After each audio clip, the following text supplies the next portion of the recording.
Ready. Hi good morning. OG foods తో నాకు చాలా రోజుల అనుబంధం ఉంది. అలాంటిది ఇప్పుడు కొత్తగా మిల్లెట్ డబ్బా వాళ్ళ ఇంట్రొడ్యూస్ చేశారు అండ్ ఇట్స్ లైక్ నేను పర్సనల్ గా టేస్ట్ చేశాను. టేస్ట్ అయితే అంటే రైస్ గురించి నాకు అసలు గుర్తు రాలేదు. సో ఎవ్రీ లైక్ కొర్రలు ఉదలు అన్ని కూడా డిఫరెంట్ టేస్ట్ ఉన్నాయి. అంటే కొంచెం తినగానే సరిపోయింది, ఇంకా ఫుల్ గా కూడా ఉంది. సో మేము కూడా నాకు కూడా ఒక చిన్న ప్రీ స్కూల్ ఉందన్నమాట, షైన్ ప్రీ స్కూల్. సో అక్కడ కూడా మేము ఇన్ హౌస్ ఫుడ్ ఒకటి ఇంట్రడ్యూస్ చేసి we want to like you know food అలా ఇంట్రడ్యూస్ చేయాలి అని ఉంది. అంటే వాళ్ళ ఇంట్లోంచి మార్నింగ్ హడావిడిగా వస్తారు, కొందరు చిప్స్ ఏవో డబ్బాలు వేసి పెడతారు. దానికైనా ఏదైనా ఒక మిల్లెట్ ని ప్రొవైడ్ చేస్తే మనం ఎవ్రీడే చేంజ్ చేసి ఏదో ఒకటి పెడితే అయినా సో ఈ రకంగా ఇంట్రడ్యూస్ చేద్దామని అనుకుంటున్నాం మా స్కూల్లో కూడా.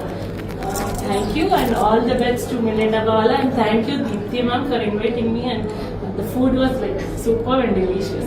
Thank you. Thank you.